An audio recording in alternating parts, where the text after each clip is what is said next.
ఏపీలో కొత్త ప్రభుత్వం ఏర్పడిన తర్వాత తొలిసారి కేబినెట్ సమావేశం జరిగింది. సీఎం చంద్రబాబు అధ్యక్షతన ఈ కేబినెట్ భేటీ జరిగింది. కాగా అజెండాలోని అన్ని అంశాలకు కేబినెట్ సమావేశంలో ఆమోదం లభించింది. సీఎం హోదాలో చంద్రబాబు సంతకాలు చేసిన 5 అంశాలకు మంత్రివర్గం ఆమోదం లభించింది. కేబినెట్ సమావేశం ముగిసిన అనంతరం చంద్రబాబు మంత్రులకు రాజకీయ అంశాలపై దిశానిర్దేశం చేశారు. డిప్యూటీ సీఎం పవన్ కళ్యాణ్, మంత్రి నారా లోకేష్, హోంమంత్రి వంగలపూడి అనిత, ఇతర మంత్రులు ఈ సమావేశానికి హాజరయ్యారు.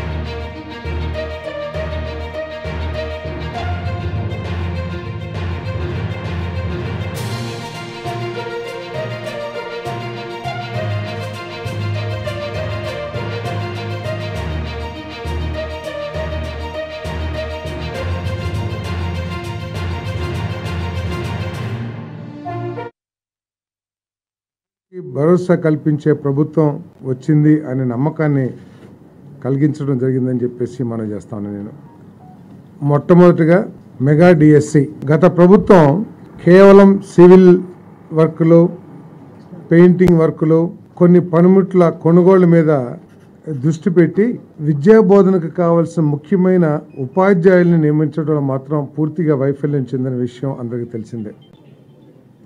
5 సంవత్సరాల్లో ఒక్క టీచర్ పోస్ట్ కూడా ఫిలప్ చేయకోకుండా, వేకెన్సీ ఫిలప్ చేయకుండా, చివరిలో ఎన్నికల ముందు ఏదో ఉత్తుత్తి డిఎస్సి ప్రకటన ఇచ్చి విద్యారంగానికి తీవ్ర నష్టం చేసిందని చెప్పేసి మనం చేస్తా ఉన్నా నేను.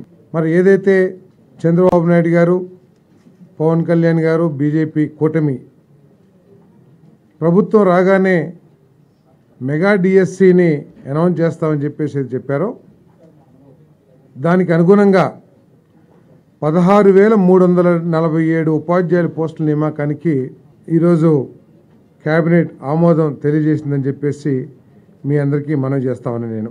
అంటే ఎస్జిటీలు, పీఈటీలు డిఫరెంట్గా ఉన్నాయి.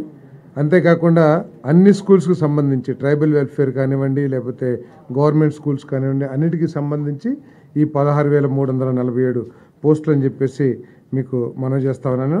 ఇక్కడ దురదృష్టం ఏంటంటే గత ప్రభుత్వం అందరికీ తెలిసిందే, డిఎస్సికి క్వాలిఫికేషన్ ఏంటంటే టెట్ మార్కులు ఉండాలి. ఈ ప్రతి 6 నెలలకు ఒకసారి జరగాల్సిన టెట్ ఎగ్జామ్ని నిర్వహించుకోకుండా వేలాది మంది నిరుద్యోగ యువతి యువకులు నష్టపోయే విధంగా గత ప్రభుత్వం చేసిందని చెప్పేసి మనం చేస్తాను. ఎందుకంటే 80% డిఎస్సి మార్కులు, 20% టెట్ మార్కులు కలిపి ఈ ఉద్యోగ నియామకానికి అర్హతగా తీసుకుంటున్న విషయం మనకు తెలిసిందే. ఇప్పుడు టెట్ ఎగ్జామ్ నిర్వహించకపోవటం మూలంగా వాళ్ళకి టెట్లో మార్కులు ఇంప్రూవ్ చేసుకునే అవకాశాన్ని కోల్పోయారు.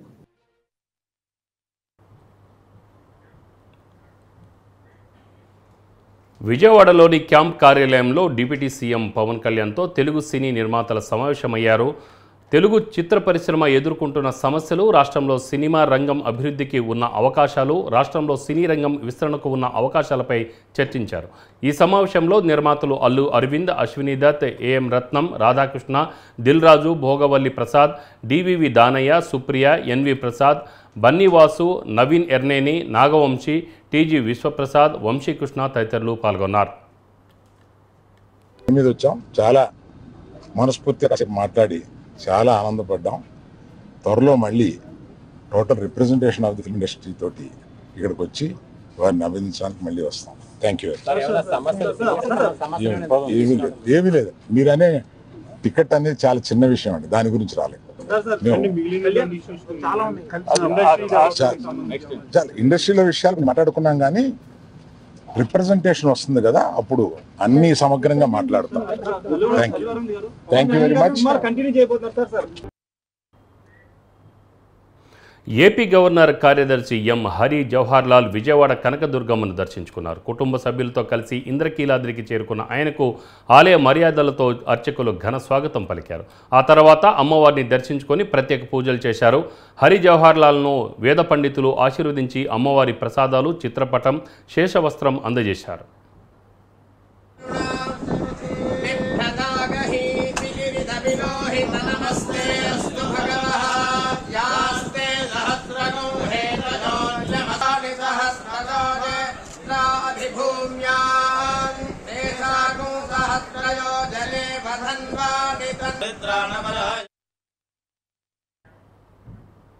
ఢిల్లీ పార్లమెంట్లో విజయవాడ టీడీపీ ఎంపీ కేశినేని శివనాథ్ ప్రమాణ స్వీకారం చేశారు. కేశినేని శివనాథ్ నేను అంటూ తెలుగులో ప్రమాణ స్వీకారం చేశారు.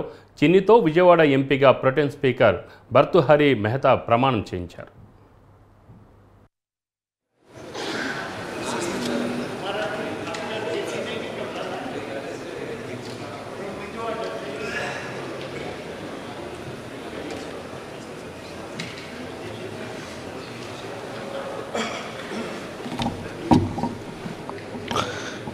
కేశినేని శివనాథ్ నేను లోక్సభ సభ్యుడిగా ఎన్నికైనందున శాసనం ద్వారా నిర్మితమైన భారత రాజ్యాంగం పట్ల నిజమైన విశ్వాసం, విధేయత చూపుతానని, భారత సార్వభౌమత్వాన్ని, సమగ్రతను కాపాడుతానని, నా బాధ్యతలను శ్రద్ధాభక్తులతో మరియు అంతఃకరణ శుద్ధితో నిర్వర్తిస్తానని దైవసాక్షిగా ప్రమాణం చేస్తున్నాను.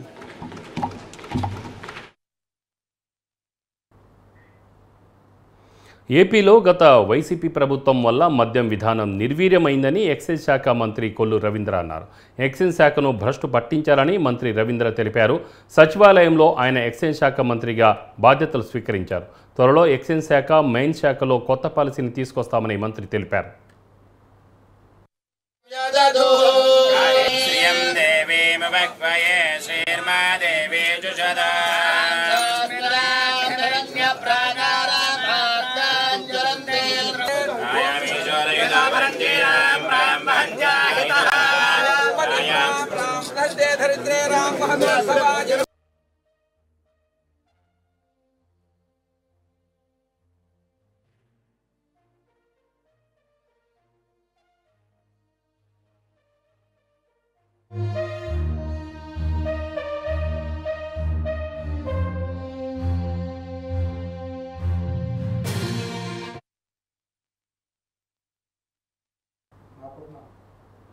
పులివెందుల్లో వైసీపీ అధినేత జగన్మోహన్ రెడ్డి పర్యటన కొనసాగుతున్నది. ఈ క్రమంలో పులివెందుల్లోని క్యాంప్ కార్యాలయం వద్ద కార్యకర్తలు, పార్టీ శ్రేణులు ప్రజలతో కిక్కిరిసిపోయింది.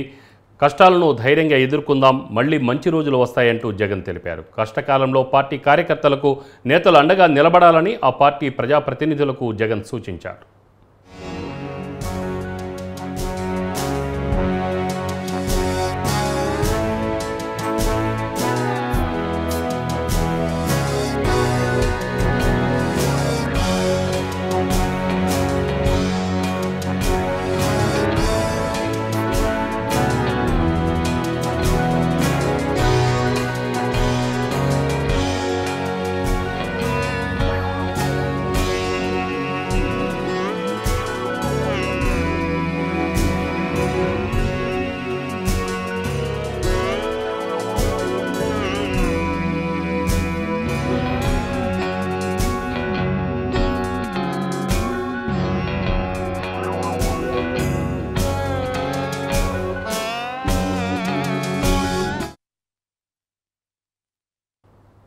గిరిజన గ్రామాల్లో మంచినీటి సౌకర్యం కల్పించాలని పార్వతీపురం కలెక్టర్ కార్యాలయం ముందు గిరిజన సంఘం నాయకుల ఆధ్వర్యంలో గ్రామ ప్రజలు నిరసన వ్యక్తం చేశారు. కురుపాం నియోజకవర్గంలో కాకిలి సెంటర్ నుండి తోలుగూడ మీదుగా లిక్కిడి సెంటర్ వరకు బీటీ రోడ్డు వేయాలని గిరిజన ఆదివాస సంఘాల ఆధ్వర్యంలో నిరసన చేపట్టారు. తోలుగూడకు మంచినీటి వాటర్ ట్యాంక్ ఏర్పాటు చేసి మంచినీటి సౌకర్యం కల్పించాలని డిమాండ్ చేశారు. తమ సమస్యలు పరిష్కరించాలంటూ కలెక్టర్ నిశాంత్ కుమార్కు వినతి పత్రం అందజేశారు. లిక్విడ్ సెంటర్ రోడ్డు వేయాలి, కోలంగూడ మీదుగా లిక్విడ్ సెంటర్ బీటీ రోడ్డు వేయాలి. ముందుకు వచ్చాయి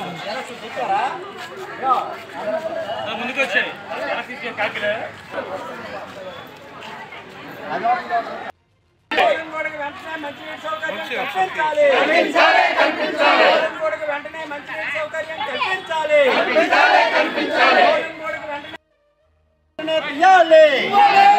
కోలంగూడకు వెంటనే మంచినీటి బోర్ తీయాలి, కోలంగూడకు వెంటనే మంచినీటి బోర్ తీయాలి, కోలంగూడకు వెంటనే మంచినీటి బోర్ తీయాలి, గిరిజన ప్రాంతంలో మంచినీటి సౌకర్యం కల్పించాలి. శ్రీకాకుళం జిల్లా ఆముదాల వలస శాసనసభ్యులుగా ప్రమాణ స్వీకారం చేసిన తర్వాత జిల్లాకు మొదటిసారి వచ్చిన ఎమ్మెల్యే కూన రవికుమార్కు పార్టీ శ్రేణులు అభిమానులు పెద్ద ఎత్తున స్వాగతం పలికారు. విశాఖ నుండి పెద్ద ఎత్తున కార్ల ర్యాలీ నిర్వహించారు. పైడి భీమవరం నుంచి జిల్లాకు చెందిన పార్టీ శ్రేణులు శ్రీకాకుళం నగరం వరకు వెంటరాగా కూన రవికుమార్ ప్రజలందరికీ అభివాదం చేస్తూ ముందుకు సాగారు. డే అండ్ నైట్ జంక్షన్ దగ్గర బొడ్డేపల్లి రాజగోపాలరావు, ఎన్జీ రంగా, గౌతు లచ్చన్న విగ్రహాలకు ఎమ్మెల్యే రవికుమార్ పూలమాలలు వేసి ఘనంగా నివాళులర్పించారు. టీడీపీ శ్రేణులు గజమాలతో ఎమ్మెల్యేని సత్కరించారు.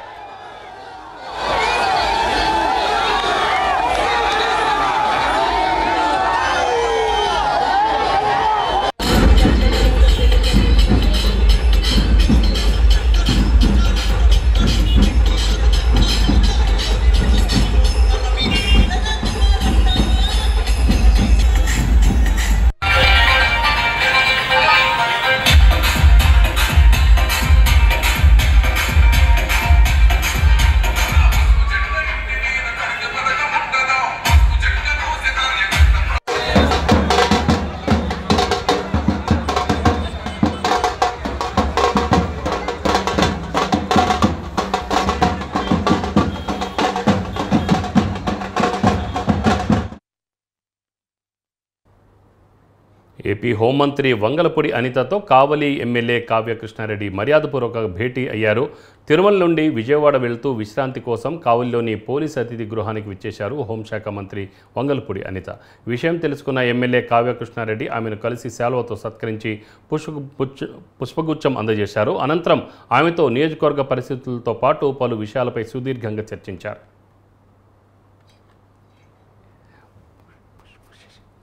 పుష్పగుచ్చం అనేది రాలేకపోయింది. పుష్పగుచ్చం స్పీడ్లో పోయింది.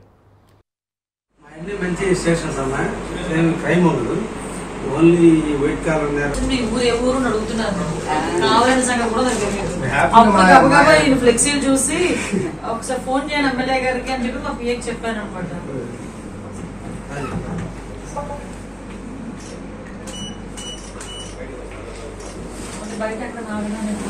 గారింటికి వచ్చినా హ్యాపీగా 5 స్టార్ ప్లేస్, మీ ఇల్లు బ్రహ్మాండంగా ఉంటది, హ్యాపీగా డిపార్ట్మెంట్ వాళ్ళతో చెప్పాలన్నారు. ఎక్కడ కాఫీ ఎక్కడ ఆపండియా, ఫ్రెష్ వాళ్ళ పిల్లలు ఉన్నారు కదా అన్నారు.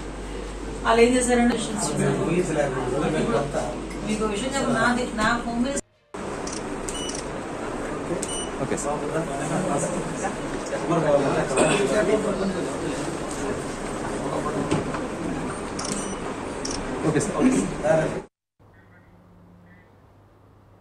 ఆంధ్రప్రదేశ్ చాలా పెద్ద ఆర్థిక సంక్షోభంలో ఉందన్నారు ఆర్థిక మంత్రి పయ్యావుల కేశవ్. 14 లక్షల కోట్ల రూపాయలకు పైనే రాష్ట్ర అప్పు ఉందని అంచనా వేయాన్ని పంపిన పయ్యావుల కేశవ్ దీనికి ఒక రోజు దాదాపు 300 కోట్ల రూపాయల వడ్డీ అవుతుందన్నారు. దేశంలోనే ఇంత పెద్ద మొత్తంలో అప్పున్న రాష్ట్రంగా ఏపీ మొదటి స్థానంలో ఉందని తెలిపారు.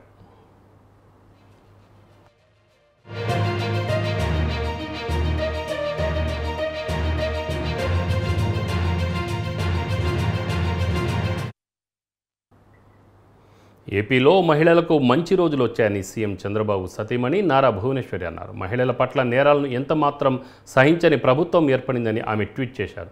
న్యాయం కోసం మహిళలు పరుగులు పెట్టే రోజుల నుంచి సత్వర న్యాయం జరిగేలా పరిస్థితులు మారిపోయాయని పేర్కొన్నారు. చంద్రబాబు పాలనలో మహిళలకు రక్షణ లభిస్తుందని భువనేశ్వరి హామీ ఇచ్చారు. చీరాల్లో 21 ఏళ్ల యువతిని అత్యాచారం చేసి హత్య చేసిన నిందితుడిని ఏపీ పోలీసులు 48 గంటల్లోనే పట్టుకున్నారని గుర్తు చేశారు. హోంమంత్రి అనితకు పోలీసులకు ఈ సందర్భంగా అభినందనలు తెలిపారు.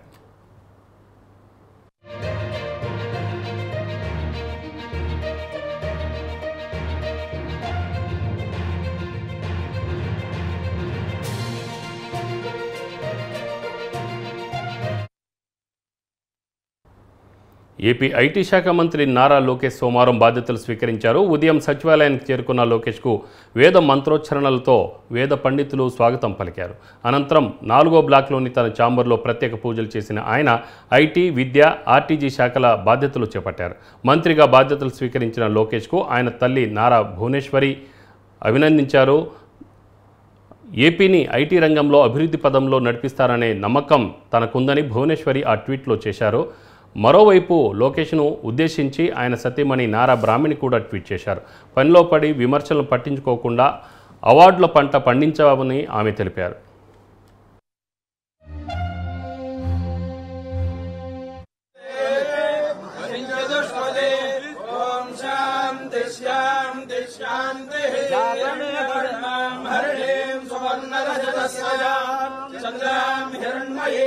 लक्ष्मीं जातवेदो ममावः ममावः जातवेदो लक्ष्मीमनपगामिनी यस्यां हिरण्यं विन्देयङ्गामश्वं पुरुषाय विद्महे पुष्पाय धीमहि तन्नो नारसिंहः प्रचोदयात्।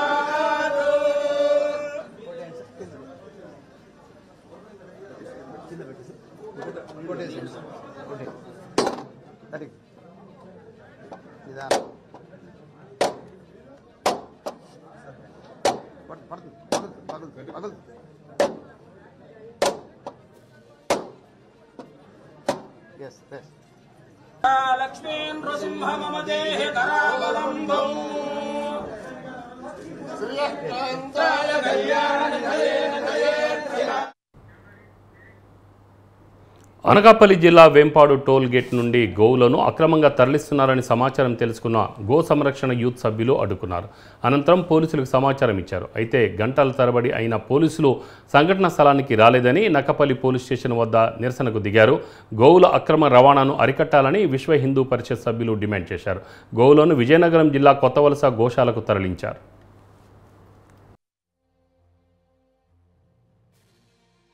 యానిమల్ హస్బెండరీ వాళ్ళు కానీ కలెక్టర్ గారు కానీ వాళ్ళు ఇష్యూ చేసినటువంటి ప్రాపర్ ప్రొవిజన్స్లో జెన్యూనిటీ వెరిఫై చేసి చెక్ చేసి అక్కడికి అంటే మనం ఒక 4-5 గోశాలను అడగడం జరిగిందండి. వాళ్ళు ఎవరు కూడా మోర్ దెన్ 50 ఉన్నవి అవైలబిలిటీ లేదు, మా దగ్గర ప్లేస్ లేదని చెప్పడం వల్ల టైం కూడా అధికం కావటం వల్ల లోపల ఉన్నటువంటి గోవులకి రక్షించే బాధ్యత కింద ఒక ఆరిలోకి కానీ పెందుర్తికి కానీ పినగాడికి కానీ ఒక 3-4 గోశాలకు మేము వెంకోసిపాలెం సంప్రదిస్తే వాళ్ళ దగ్గర ఎటువంటి స్థలం లేదని తెలియపరచడంతో మేము దానికి టైం అవుతుంది కనుక కొత్తవలస గోశాలకి అక్కడ తరలించడం జరిగింది. ఆ టైంలో కళ్యాణి గారు ఆడ కూర్చొని లోకల్ సీఏ గారు వీళ్ళందరూ వచ్చారు.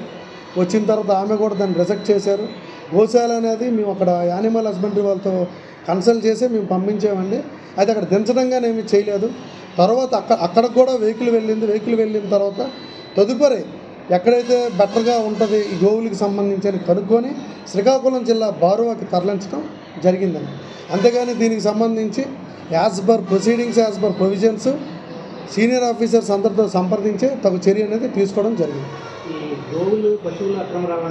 వేంపాడు హైవే మీద గోవులు అక్రమ రవాణా జరుగుతుందని చెప్పేసి మాకు సమాచారం అందిందండి. అయితే ఇది టైమింగ్తో సహా వెహికల్ నెంబర్తో సహా మాకు ముఖ్య సమాచారం ఉందండి.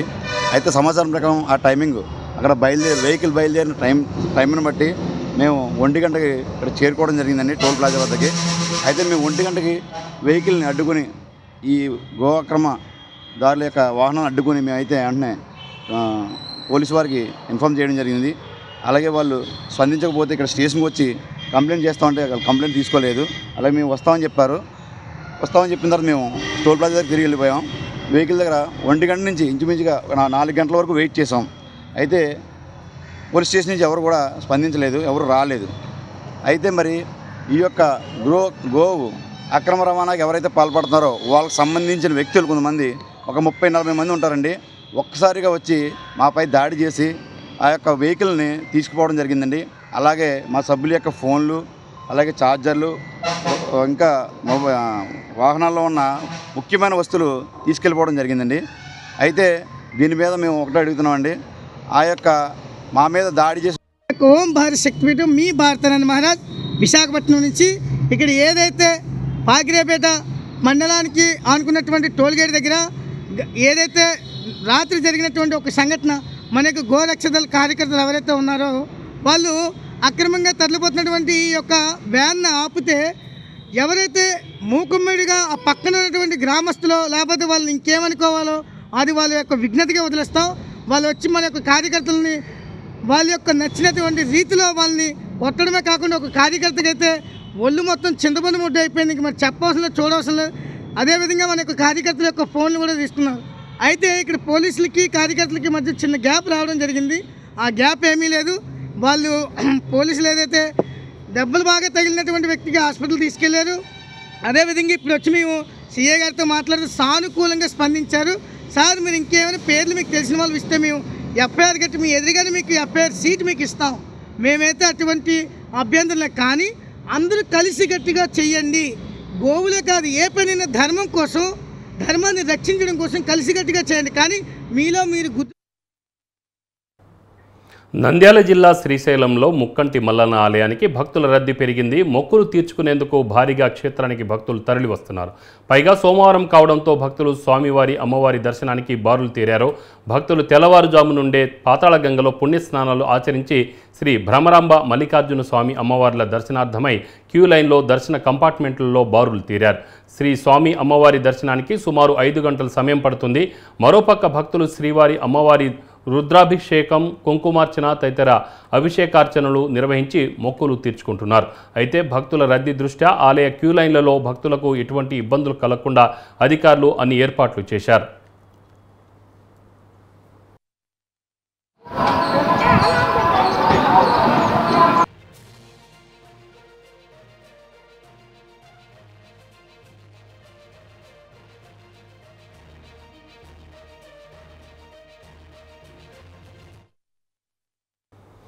ఏపీ సీఎం చంద్రబాబు నాయుడు సొంత నియోజకవర్గమైన కుప్పంలో రేపు ఎల్లుండి పర్యటించనున్నారు. దీంతో టీడీపీ నేతలు భారీ ఎత్తున ఫ్లెక్సీలు ఏర్పాటు చేసి పసుపుమయం మార్చారు.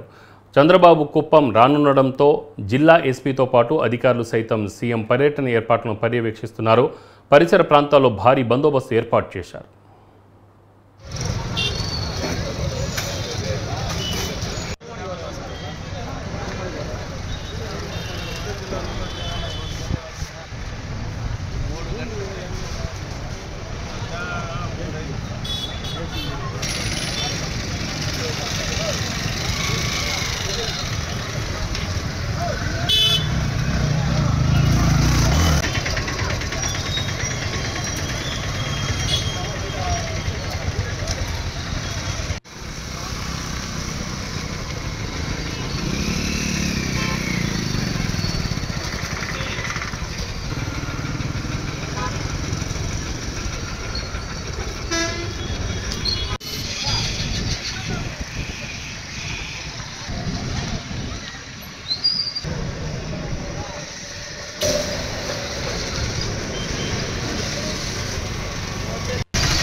కాకినాడ జిల్లా కలెక్టర్గా షణ్మోహన్ బాధ్యతలు స్వీకరించారు. ముందుగా బాలా త్రిపుర అమ్మవారిని దర్శించుకున్న కలెక్టర్ కాకినాడ జిల్లాలో పనిచేయడం సంతోషంగా ఉందన్నారు.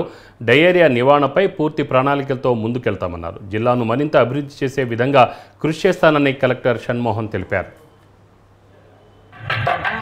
కాకినాడ జిల్లా కలెక్టర్గా ఈరోజు బాధ్యత స్వీకరిస్తున్నందుకు చాలా ఆనందంగా ఉంది. నేను చిత్తూరు జిల్లాలో ఒక 1.5 year వరకు పనిచేసి ఇప్పుడు కాకినాడ రావడం జరిగింది.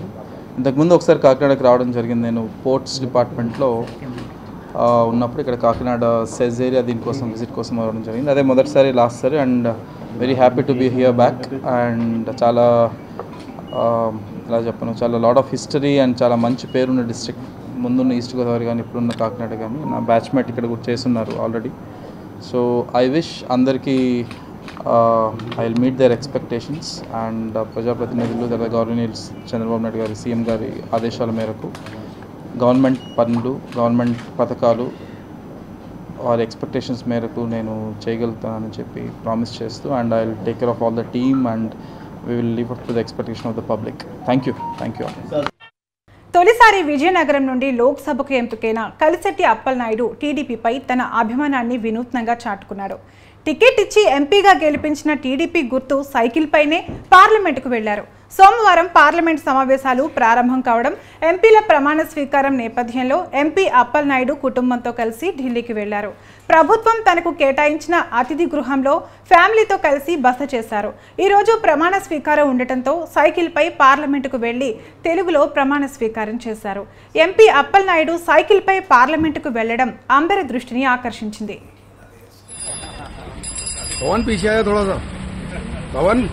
అప్పలనాయుడు కలిశెట్టి అను నేను లోక్సభ సభ్యుడిగా ఎన్నికైనందున శాసనం ద్వారా నిర్మితమైన భారత రాజ్యాంగం పట్ల నిజమైన విశ్వాసం, విధేయత చూపుతానని, భారతదేశ సార్వభౌమత్వాన్ని, సమగ్రతను కాపాడుతానని, నా బాధ్యతలను శ్రద్ధాశక్తులతో మరియు అంతఃకరణ శుద్ధితో నిర్వహిస్తానని దైవ సాక్షిగా తల్లిదండ్రుల సాక్షిగా ప్రమాణం చేస్తున్నాను.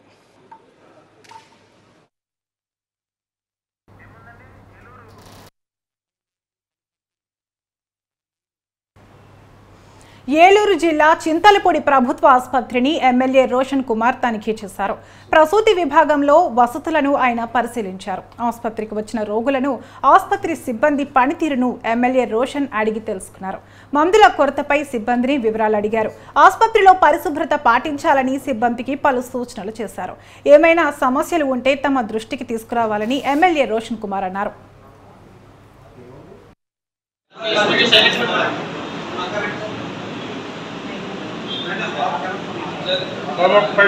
नमी कमा आप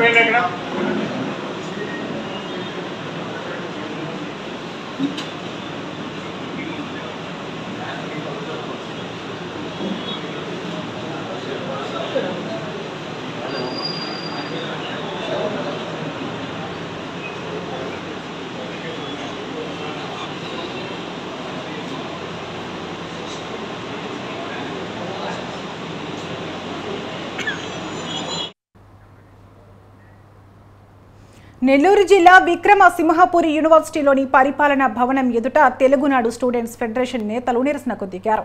వెంకటాచలం మండలంలోని చైతన్య భారతి డిగ్రీ కళాశాలతో పాటు అనేక బిఈడి కళాశాలలు నిబంధనలకు విరుద్ధంగా సాగుతున్నా చర్యలు చేపట్టడం లేదంటూ టీఎన్ఎస్ఎఫ్ నేతలు మండిపడుతున్నారు. గతంలో ఫిర్యాదు చేసినప్పటికీ వైస్ ఛాన్సలర్, రిజిస్టర్ చర్యలు తీసుకోకపోవడానికి కారణాలు చెప్పాలని డిమాండ్ చేశారు. రిజిస్ట్రార్ మీద చర్యలు తీసుకోవాలని, లేదంటే గవర్నర్కు ఫిర్యాదు చేస్తామన్నారు.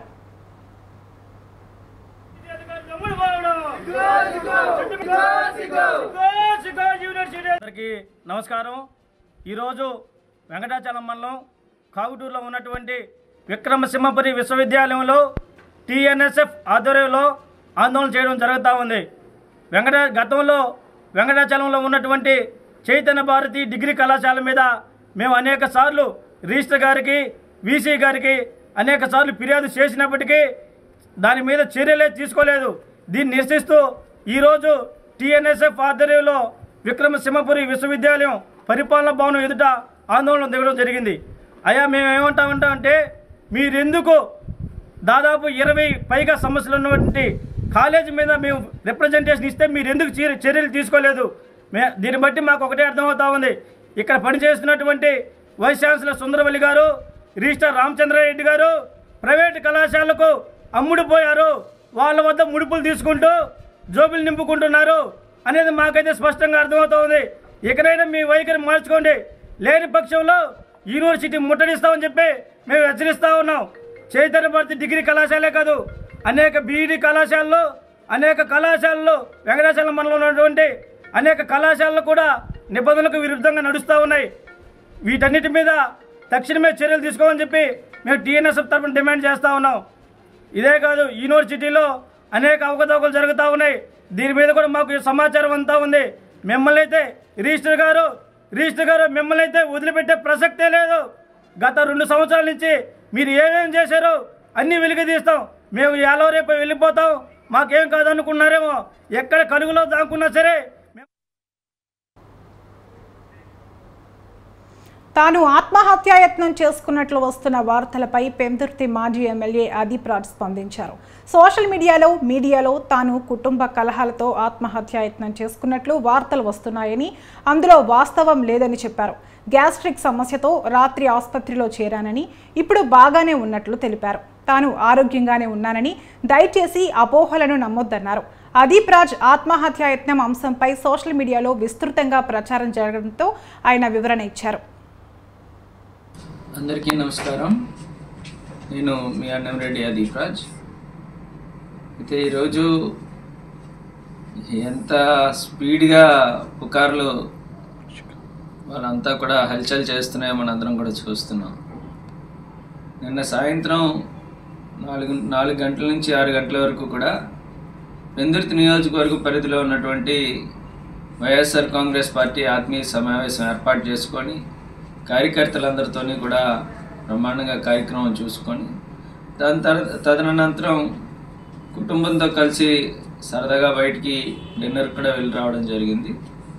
అయితే కొంచెం అనీజీగా అనిపించి, గ్యాస్ట్రిక్గా లేదంటే ఫుడ్ పాయిజన్ అయిందా అన్నట్టు తెలియదు కానీ చిన్న అనీజీగా అనిపించి తెల్లవారుజామున సుమారుగా 2:30-3 గంటలకు నేను హాస్పిటల్కి వెళ్ళడం, అప్పుడు 6 గంటలకల్లా నేను డిశ్చార్జ్ అయిపోయి బయటికి రావడం కూడా జరిగింది. ఏమీ లేనటువంటి విషయాన్ని ఇవాళ ఏదేదో జరిగిపోయినటువంటి విధంగా దాన్ని ఎంతో పెద్ద విషయంగా ఇవాళ మీడియాలో కానీ సోషల్ మీడియాలో కానీ ప్రచారం చేస్తున్నారు. ఇవన్నీ కూడా అవాస్తవం. నేను క్షేమంగా హ్యాపీగా ఇవాళ మా ఇంటికి వచ్చి ఆల్రెడీ రిలాక్స్డ్గా నేను ఉన్నాను. మా కుటుంబ సభ్యులందరితో కూడా బాబుని ఇప్పుడే సిల్వర్ ఓక్ స్కూల్లో కూడా బాబుని కూడా జాయిన్ చేయడం, ఇవాళే జాయిన్ చేయడం కూడా జరిగింది. అంతా హ్యాపీగా ఉంది. ఎవరు ఎటువంటి సందేహాలు, ఇటువంటి వార్తలు వీటిని కూడా నమ్మకూడదని చెప్పి మరీ కోరుకుంటూ ప్రజలందరి దీవెనలు ఆశీస్సులతో మరింతగా పార్టీని బలోపేతం చేయడానికి మళ్ళీ ఏదైతే మనం అనుకున్న స్కెడ్యూల్ ప్రకారం కార్యక్రమాలన్నీ కూడా సవ్యంగానే జరుగుతాయి. రేపు ఎల్లుండి నుంచి మళ్ళీ అందరికీ కూడా అందుబాటులో కూడా ఉంటాను. ఇటువంటి తప్పుడు వార్తలు కావాలని ఏదో రకంగా మమ్మల్ని ఇంకా ఇప్పుడు ఓడిపోయినటువంటి బాధలో ఉన్నాం కాబట్టి దొరికిన ప్రతి విషయాన్ని కూడా ఏదో రకంగా దానికి 10 యాడ్ చేసి మమ్మల్ని తక్కువ చేయాలని చూసేటువంటి వాటికైతే భయపడేది లేదు. ఖచ్చితంగా మరింత ధైర్యంతో ప్రజల్లోకి వెళ్తాం. ప్రజాపాలన పేరుతో ప్రజల సొమ్మును దోచుకుని పార్టీ అవసరాల కోసం ప్రభుత్వ భూములను చౌకగా కొట్టేశాడు మాజీ సీఎం జగన్. నిబంధనలు పాటించకుండా పార్టీ కార్యాలయాలను జిల్లాకొకటి చొప్పున నిర్మించుకున్నారు. ఏకంగా 26 జిల్లాల్లో వైసీపీ కార్యాలయాల నిర్మాణం కోసం ఖరీదైన భూమిని ప్రభుత్వ ఆదేశాలతో అతి చౌకగా కొట్టేశారు. కొన్ని జిల్లాల్లో ప్రభుత్వ భూముల్లో నిర్మాణం చేయగా మరికొన్ని చోట్ల భూములు ఆక్రమించి మరీ పార్టీ కార్యాలయాలు నిర్మాణం చేపట్టారు. అతి చౌకగా భూములు లీజుకు తీసుకోవడమే కాక అనుమతులు లేకుండా నిర్మాణాలు ప్రారంభించారు. ఇప్పటికే కొన్ని భవనాల నిర్మాణం పూర్తి కాగా మరికొన్ని భవనాలు నిర్మాణ దశలో ఉన్నాయి. అయితే ఇప్పుడు ప్రభుత్వం మారడంతో అధికారాన్ని అడ్డుపెట్టుకుని వైసీపీ చేసిన అక్రమాలు ఒక్కొక్కటి వెలుగులోకి వస్తున్నాయి. ఎవరికైనా ఒకటే, ముఖ్యమంత్రికైనా ఒకటే రూలే, సామాన్యునికైనా ఒకటే రూలే. అదే ఇల్లీగల్ కన్స్ట్రక్షన్ ఎవరైనా సామాన్యుడు గన చేసి ఉండింటే, ఎవడైనా సామాన్యుడు గన ఒక రేకుల షెడ్ వేసుకుని ఉంటే, ఇల్లీగల్గా రేకుల షెడ్ వేసుకుంటే కనుక గమనుంటారా అధ్యక్ష? వెంటనే పోతారు అధికారులు అక్కడికి వెళ్ళి, వెంటనే అధికారులు అక్కడికి పోయి ఆ రేకుల షెడ్ను వెంటనే తీసేసే కార్యక్రమం చేస్తారు. ఏమంటే సామాన్యుడు కాబట్టి. ఒక అక్రమ కట్టడాన్ని, అవినీతి కట్టడాన్ని నిర్మాణం చేయటమే కాకుండా దానికి సిఆర్డీఏ బిల్డింగ్ పరిమితులు అనుమతులు లేకుండా ఎక్కడైతే చట్టం చెప్తుందో ఎక్కడ కట్టకూడదని అక్కడ నిర్మాణం చేసి ఈ ప్రభుత్వం ప్రజలకు సందేశం వదలుచుకుంది. ఈ ప్రభుత్వానికి ముఖ్యమంత్రి దగ్గర నుంచి సామాన్య పౌరుడు ఎవరైనా సరే రూల్స్కు లోబడే మనం జీవించాలి. చట్టాలు ఎవరికి చుట్టం కాదు. ఈ ప్రభుత్వంలో అక్రమంగా కట్టిన కట్టుబడి దాన్ని కూల్చివేస్తున్నాం అంతే తప్ప ఆయన సొత్తు అన్నట్టుగా గవర్నమెంట్ డబ్బులతో కట్టిన బిల్డింగ్, ఇల్లీగల్గా కట్టిన బిల్డింగ్ కూల్చివేస్తున్నాం. ఖచ్చితంగా కూల్చివేస్తాం. అక్రమం కట్టడంలో ఉండడమే తప్పు. Offence is the best defence. మనం ఆత్మరక్షణలో పడిపోయినప్పుడు ఎదుటివాడి మీద ఒక్కసారి ఇప్పుడు మీద పడిపోతారు. ఏదో జరిగిపోతుంది అన్నట్టుగా, అంటే మీద పడిపోయి దాన్ని డైవర్ట్ చేయటం అన్నమాట. ముందు నువ్వు అక్రమంగా ఎందుకు కట్టావా అంటే అది చెప్పట్లా. అవకతవకలు చేసిన సంగతి చెప్పకుండా నువ్వు కూలుస్తావా అంటే జనం అందరూ ఏమనుకోవాలి, ఈయనేదో వృధా చేస్తున్నాడు, మేము కష్టపడి కట్టిందాన్ని అనే ఒక అబద్ధం ప్రచారం. ఎవరేం చేసినా సరే ఇక్కడ పాయింట్ ఏంటంటే ఆరోపణ అనుకున్నాం. నువ్వు చేసిన తప్పు చెప్పబోయే ముందు అసలు. ఇవి 5 ఏళ్లు ఈ రాష్ట్రాన్ని పాలించిన జగన్మోహన్ రెడ్డి అండ్ కో చెప్పిన నీతి సూక్తులు. ఇప్పుడు అనుమతులు లేకుండా పూర్తయిన ఆయన పార్టీ కార్యాలయాలు కూలుస్తుంటే మాత్రం ఆక్రోశిస్తున్నారు. ఎందుకంటే ఆయన చట్టానికి అతీతుడనే భ్రమలో ఉన్నారు.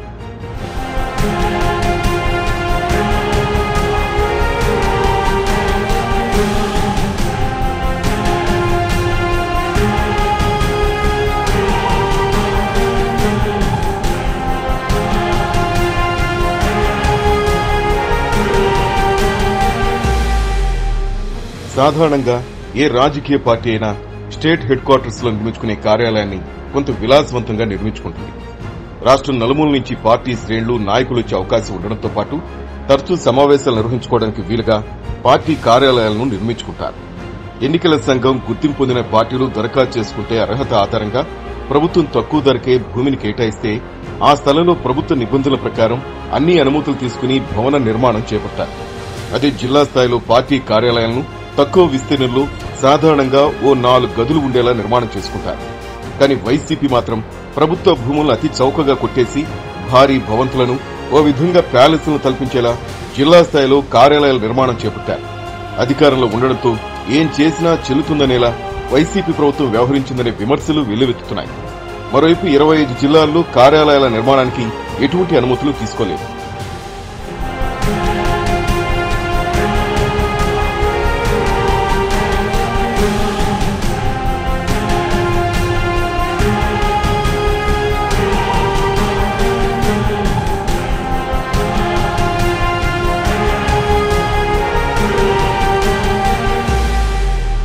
అనుమతులు లేకుండా నిర్మించిన భవనాలను ఖచ్చితంగా ప్రభుత్వ నిబంధనల ప్రకారం కూల్చేయాలి.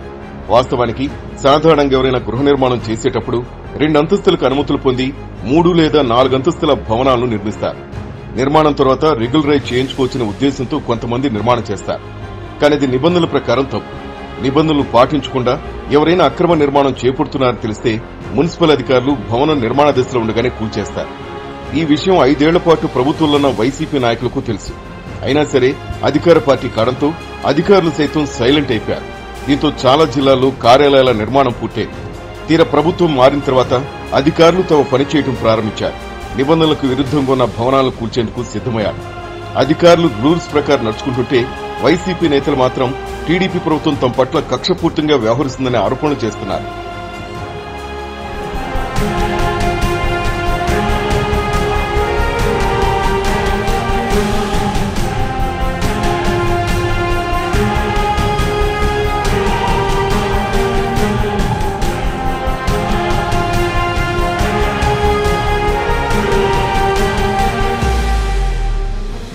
వైసీపీ తన పార్టీ కార్యాలయాల నిర్మాణం కోసం 26 జిల్లాల్లో 42.24 ఎకరాల విస్తీర్ణంలో నిర్మాణాలు చేపట్టగా ఈ స్థలాల విలువ దాదాపు 678 కోట్ల రూపాయలుగా తెలుస్తోంది.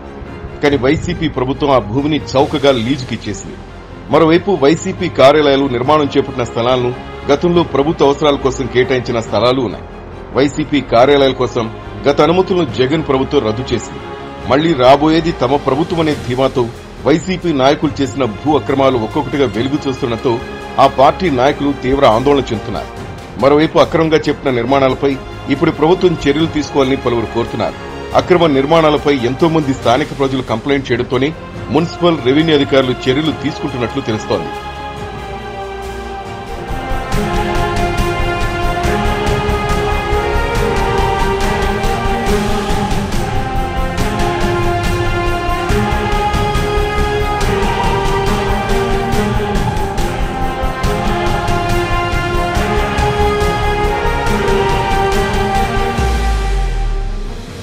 ప్యాలెస్లను తలపించేలా పార్టీ కార్యాలయాలు నిర్మించడం పట్ల ప్రజల నుంచి కూడా వ్యతిరేకత వ్యక్తమవుతోంది. పార్టీ జిల్లా కార్యాలయాలకు అంతేసి భవనాలు అవసరమా అన్న ప్రశ్న అందరిలోనూ తలెత్తుతోంది. ఇప్పుడు ప్రభుత్వం మారడంతో అధికారులు కూడా సరైన అనుమతులు లేవని వాటిని తొలగించే ప్రయత్నం చేస్తున్నారు. విశాఖ, అనకాపల్లిలో నిర్మిస్తున్న పార్టీ భవనాలకు సంబంధించి మున్సిపల్ అధికారులు నోటీసులు ఇచ్చారు. వారం రోజుల్లో సమాధానాలు ఇవ్వాలని ఆ నోటీసుల్లో పేర్కొన్నారు. ఇక కర్నూలు, అనంతపురం, తాజాగా రాజమండ్రిలో నిర్మిస్తున్న భవనాలకు కూడా మున్సిపల్ అధికారులు నోటీసులు ఇచ్చారు. 7 రోజుల్లో భవనాన్ని తొలగించాలని ఆ నోటీసుల్లో పేర్కొన్నారు. ఈ నోటీసులన్నీ జిల్లా పార్టీ అధ్యక్షులకు పంపడంతో వివరణ ఇచ్చేందుకు వాళ్ల వద్ద కూడా మ్యాటర్ లేకపోవడంతో కొందరు మౌనంగానే ఉంటున్నారు. మరికొందరు మాత్రం న్యాయస్థానాలను ఆశ్రయించాలని నిర్ణయించారు. మొత్తం మీద వైసీపీ పార్టీ కార్యాలయాల మీదకు ఇప్పుడు బుల్డోజర్లు కదులుతున్నాయి. నాడు అధికారంలో ఉన్నప్పుడు అతి విశ్వాసంతో ఆక్రమించిన భూములు, అనుమతుల్లేని నిర్మాణాలు చేపట్టడంతోనే అధికారులు కూల్చివేస్తున్నారని టీడీపీ నేతలు చెబుతున్నారు. నిజమే, ఆక్రమణలు, నిబంధనలు ఉల్లంఘిస్తే ఎవరిపైనైనా చర్యలు తీసుకోవాల్సిందే.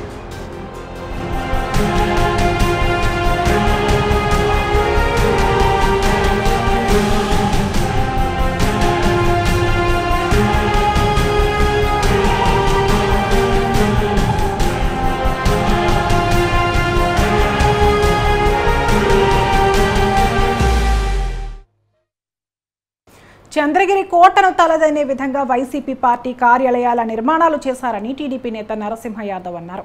అయోధ్య రామిరెడ్డి కాంట్రాక్టర్ అని ప్రభుత్వం నుంచి కోట్లాది రూపాయలతో నిర్మాణాలు చేశారో లేదో విచారణ చేస్తామన్నారు. ఏపీఐఐసి 2 ఎకరాల భూముల్లో విమానాశ్రయం సమీపంలో భవనం నిర్మించారన్నారు. పెద్దిరెడ్డి, చెవిరెడ్డి సహా అన్ని నియోజకవర్గాల్లో భూమిని కేటాయించారన్నారు. రాష్ట్రంలో 44 ఎకరాలు స్థలాలు కేటాయించారని, సంవత్సరానికి 1000 రూపాయల అద్దె చొప్పున చౌకగా కొట్టేశారన్నారు. ఇచ్చిన హామీలను అంచెలంచెలుగా అమలు చేస్తామన్నారు. 2-3 రోజులుగా వైఎస్ జగన్మోహన్ రెడ్డి ముఖ్యమంత్రి పరిపాలనలో ఏ విధంగా ప్రభుత్వ భూములలో వాళ్ళ పార్టీకి సంబంధించి కార్యాలయాల పేరుతో ఏ విధంగా భవన నిర్మాణాలు చేశారో మనం చూసాం. సాక్షాత్తు అమరావతిలో కూడా నిర్మాణం కొనసాగుతూ ఉంటే మొన్ననే కూడా అక్కడ అధికారులు ధ్వంసం చేయడం జరిగింది. తర్వాత చూస్తే రాష్ట్ర వ్యాప్తంగా కూడా పుంకాలుగా ఎక్కడ చూసినా ప్రతి జిల్లాలో కూడా ఎవరికి తెలియదు ఎక్కడ కట్టడాలు కడతా ఉండారు ఏమని. మొదటి దాన్ని ధ్వంసం చేస్తే మిగతా అన్నీ కూడా బయట వచ్చాయి. వైసీపీపై పశ్చిమ గోదావరి జిల్లా ఉండి మండలంలోని ఎన్ఆర్పీ అగ్రహారం గ్రామ పంచాయతీ ప్రజలు ఆగ్రహం వ్యక్తం చేశారు. పేదలకు ఇవ్వడానికి స్థలం లేదు కానీ పార్టీ ఆఫీసులకు కోట్ల విలువ చేసే భూములు ఎలా వచ్చాయని ప్రశ్నించారు. గత ప్రభుత్వంలో ఇళ్ల స్థలాల కోసం ధర్నాలు చేస్తే తమను హౌస్ అరెస్ట్ చేసి తమను ఇబ్బందులకు గురిచేసిందని తెలిపారు. కూటమి ప్రభుత్వమైన పేదలకు ఇళ్ల స్థలాలు కేటాయించేలా చర్యలు తీసుకోవాలని కోరుతున్నారు. లబ్ధిదారులు ఇవ్వాలని కోరుచున్నాం.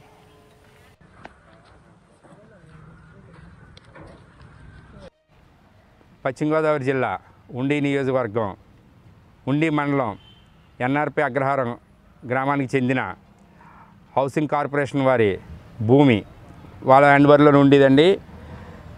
72 సెంట్లు, కేవలం సెంటు 10 రూపాయల చొప్పున 750 రూపాయలకే లీజుకి తీసుకున్న, సంవత్సరానికి 720 రూపాయలు మటుకి తీసుకున్న. చాలా దారుణం ఇది. ఎందుకంటే గతంలో ఇలా కడుతున్నారని శంకుస్థాపన రాగానే మా కార్యకర్తలు, నాయకులు అందరూ కూడా దీని మీద స్పందించి ఇది అడ్డుకుందామని చెప్పి వచ్చాం. కానీ ఏంటంటే వీళ్ళందరూ కూడా ముందు రోజే ఎలక్ట్ అయ్యి హౌస్ అరెస్టులు చేసి అసలు ఇంట్లోంచి బయటికి రాకుండా కూడా చాలా అన్యాయంగా ఈ శంకుస్థాపన చేసి ఈ కట్టడాలు గట్రా జరిగినాయి. కేవలం పంచాయతీ పర్మిషన్ కూడా వెళ్లకుండా, పంచాయతీ వాళ్ళు కూడా వద్దని చెప్పినా సరే ఇది వాళ్ళు ఎవరిని లెక్క చేయకుండా కూడా ఈ నిర్మాణం జరిపారు. కానీ ఇంత విలువైంది భూమిలోని ఇలాగా పార్టీ కార్యాలయాలకి కేటాయించడం అన్నది చాలా దారుణం. ఇది ప్రభుత్వ ఆస్తి, అంటే ప్రజల ఆస్తి, ఖచ్చితంగా ప్రజలకే చెందాలి. ఇప్పుడు మాకు జిల్లా హెడ్ క్వార్టర్ భీమవరం వచ్చింది కాబట్టి భీమవరంకి బాగా దగ్గర అవుతుంది. ఏ ప్రభుత్వ కార్యాలయం కానీ ప్రజలకు ఉపయోగపడే ఏ దేనికైనా సరే ఉపయోగించుకోవాలని చెప్పేసి మా రఘురామరాజు గారి ద్వారాగా మేము నిర్ణయించుకున్నాం. ఆయన కూడా అదే ఉద్దేశంలో ఉన్నారు. అది ప్రజలకి ఉపయోగపడేటట్టే ఎదురుకి తీసుకెళ్దామని చెప్పేసి చెప్పారు. ఇళ్ల స్థలాల లబ్ధిదారులకి ఎక్కడ ఒక సెంటు భూమి ఇచ్చిన దాఖలా లేదు. ఆ ప్రభుత్వ భూమి ఇప్పుడు ఇవ్వలేదు కాబట్టి ఈ ప్రభుత్వం వచ్చిన లబ్ధిదారులకి మా ప్రభుత్వంలో కూడు గుడ్డ నీడ అనే నిదానంతో ఆ రోజు అన్నగారు ఎన్టీఆర్ రామారావు గారు ఏ నినాదంతోనో పెట్టారో ఆ నినాదంతోనూ రేపు వచ్చే చంద్రబాబు నాయుడు గారు పేద ప్రజలకి సెంటైనా 2 సెంట్లైనా కంపల్సరీగా ఆ ఇళ్ల స్థలాలు ఇవ్వాలని కోరుతున్నాము. గ్రామం తరపున గ్రామ ప్రజలు పెద్దలందరూ కూడా కోరుతున్నాము. రేపు వచ్చే ఎక్కడైనా ఈ గ్రామంలో ఎక్కడిచ్చినా 2 సెంట్లు సెంట్ ఇచ్చిన ప్రజలకు ఇవ్వాలని కోరుతున్నాం. ఎన్ఆర్పీ అగ్రహారంలో ఇల్లు స్థలాలు ఇస్తాకి ఎక్కడ సెంటు భూమి కూడా లేదని గత ప్రభుత్వంలో చెప్పారు. అదే గత ప్రభుత్వంలో అదే ఎన్ఆర్పీ అగ్రహారానికి ఆనుకుని ఉన్న 72 సెంట్ల భూమిని సుమారు 7,000 కోట్ల రూపాయల ఆస్తిని ప్రభుత్వం వైఎస్ఆర్సీపీ కార్యాలయం కింద కేటాయించింది. ఎక్కడా సెంటు భూమి లేదన్నప్పుడు కార్యాలయంకి భూమి ఎలా వచ్చిందని మేమందరం అడ్డుకుంటాకి వెళ్దామని అనుకునగా మా అందరినీ హౌస్ అరెస్ట్ చేశారు గత ప్రభుత్వంలో. అది చేసిన విధంగా ఇప్పుడు ఉన్న ప్రభుత్వం అవన్నీ గుర్తించుకొని ఆ భూమిని ఏమైనా సరే ప్రజలకు అందేలా చేయాలని కోరుచున్నాము.